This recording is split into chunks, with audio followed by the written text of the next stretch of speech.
Sony. Welcome back to another VR video. Today we are randomly hanging around and unfortunately the quality of this video will probably be low, but also the quality of the world you're seeing is quite low as well, and that's because what you're seeing today is not Project TX, it is Project TXQ, just a little letter added on the end. Why? Because it is actually running on the Quest device, so Quest 2. And this is just a very quick test. It took me a couple of days just to convert a lot of my systems over so that they work properly on an upgraded sort of Unity setup to make sure that it'll export to Android and export to Quest. I'm not getting perfect frame rates right now, and that's for a reason, and not because of the regular tracking. I'll show you that in a moment. But as you can see, it all works sort of exactly as planned. I've got just the ragdoll showing right now. Actually, underneath that you can see my actual tracking logic. That's the same character model that you normally see. You can just about see his headset in this shadow. Yes, I'm using dynamic shadows. I'm just sort of stress testing the capabilities of the device. I should probably never use dynamic shadows when running on Quest. This is running on the actual mobile Quest. It is not... the jumping is a little bit problematic right now, but yeah, it is not running on PC or anything like that. But as you can see, full physics arms and all of that good stuff, right? The full physics body as well, all works really well. You can see it actually crouches. You'll also notice there are hands stuck in the ground. They're actually sitting at 0, 0, 0 in the game world. But let me just position myself in the center of the game world. Not game world, but in the center of my room. And I'll switch over to hybrid exploration mode. Now, this is really cool because, there we go. Now I can sort of not use my analog sticks. In fact, you can see my right analog stick works fine. Right? Crouch, jump, all expected. But my left analog stick does nothing.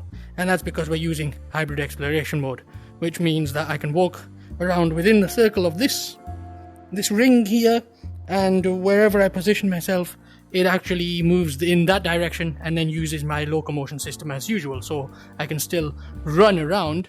But not having a cable at all, this is bloody excellent. Now, this is really cool, but it's even cooler when I put the controllers down. Why? Because as soon as those controllers sit down and disable themselves, we switch to hand tracking. Perfect. So here we go. I've got hand tracking. Unfortunately, I don't have analog sticks. You can see the controllers are just moving to where the hands are. This is very prototypey, very quick build of this very simple demo. Very simple world as well. I wanted to make a bigger world, but I kind of have a lot of stuff to do right now. And getting back to work as well. Proper work. So there we go. But yeah, so you can see hand tracking, and you can see the physics arms and everything follow that. And that's because I'm simply overriding my actual controller tracking as soon as the hands are enabled. Well, as soon as the controllers are disabled, right? And you can see full hand tracking, and you can see if I do the gesture, you'll see the Oculus menu starting up. But if I stand in a nice position in my game, in my play space, I can hit the menu button like I did before, reset the ring, and now we've got hybrid exploration mode running with hand tracking, meaning that I have full directional control over locomotion. I can walk, I can run, and no analog sticks at all. It's brilliant. If you're wondering what this text is, it's my frame rate, which is probably not very good right now. But yeah, so ignore Mr. Avatar over here.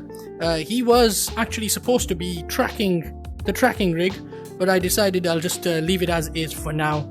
I want to test things properly and see what the ragdoll is doing. I haven't fully fixed the shoulder movement yet, so you can see it sort of crashes its stretch a little bit there. But there we go. Now you can see that because my tracking positions are just being overridden by the hand tracking, that means the physics is still there, right? And it's tracking my hands now.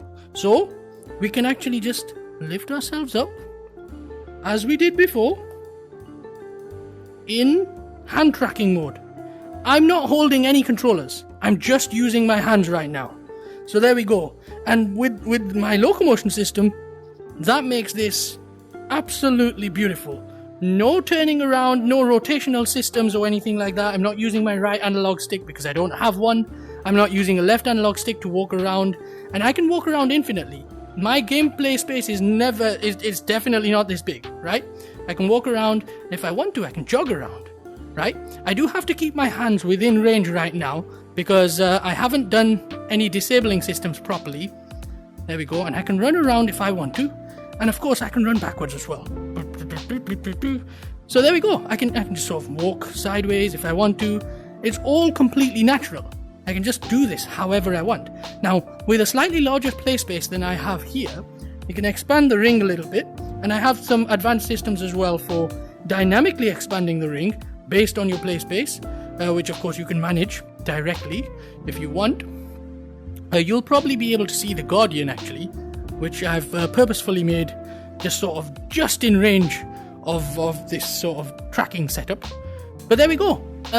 Brilliant. I am absolutely controller free. I have full locomotion, full directionality, complete speed control, full physics hands, and unfortunately no jumping system yet, but I've done that in the past where it never had any buttons or anything, so I'll just be doing that later. But right now I do have a high enough ceiling that I can jump in reality. No cables, no blooming tethers to worry about. It's just complete freedom and physics. You can see this softball here. This thing doesn't act the same way that you would expect a loco ball to work. It's actually a very different mechanic. It's just there for visualization. The ball doesn't actually exist. But there we go. So yeah, you can sort of step up on things if you move the right speed. There we go. But there we go. Yeah, it's just something that I've been wanting to do for a long while now, is get my systems. This is what I've been planning, right? All of this sort of completely controller-free, headset-only VR. It's something that I have planned into these systems. I've been working on this idea that you can do this completely in a non-gaming way, and I mentioned this in the video. In fact, even in the demo that I released for the hybrid exploration system, which is, this isn't about gaming. I want to step beyond gaming. I've always wanted to step beyond gaming with this stuff.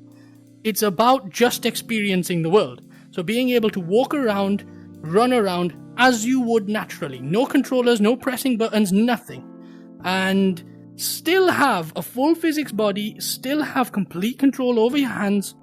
If once I get some of the upgrades into the disabling system, so when you have your hand out of range, it doesn't do that, right? So right now it just sort of zeroes them out and places them at the headset, which is a terrible position to be placing your hands when you're viewing the world from your headset. So there we go. But yeah, so I need to work on all of that. Make sure that it sort of has this nice natural blend when you're no longer in view of the headset.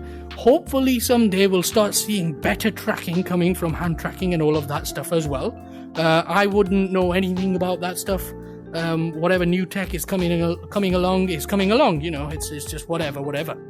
I can only hope that it'll be really amazing. But you can imagine how far I can go with this, right? So you have full hands, and I'm sure you guys have all tried the hand physics labs, or at least seen that demo built by another developer.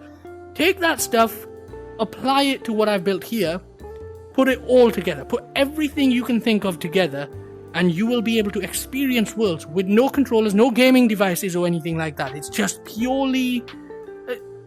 this is the real metaverse, right? This is the metaverse that I plan. The ability to actually experience the game worlds, the virtual worlds, not in a corporate way, but just in a natural way, being able to physically walk around them without the play space, right? It's part of what I've been doing for a very long time. Thanks anyway for having a glance at this tiny little very low quality video. I've not used the Quest much, so I'll get sorted with the quality upgrades. I think you have to do a bunch of debug stuff to get the Quest recording quality up, or maybe I'll manage to set it up so that it's properly linked to my PC and I can record from PC, and then things will be sorted. But yeah, I've got a bunch of videos coming soon. Probably mostly just talking about stuff like this. I have some hand physics upgrades that I'm working on. I don't know whether they're going to work out as I expect, but if they do, we'll be seeing some amazing improvements to hand grabs and things like that. But yeah, so that's that. For now, it's just a glimpse or whatever into the future of physics-based and coupled with sort of advanced locomotion systems. But there we go. Thanks very much for watching. Hopefully you enjoyed this glimpse into the future. Hopefully it gives you some ideas of what's possible and what's coming from what I'm doing anyway. So thanks very much for watching. I will see you in the next video. Goodbye.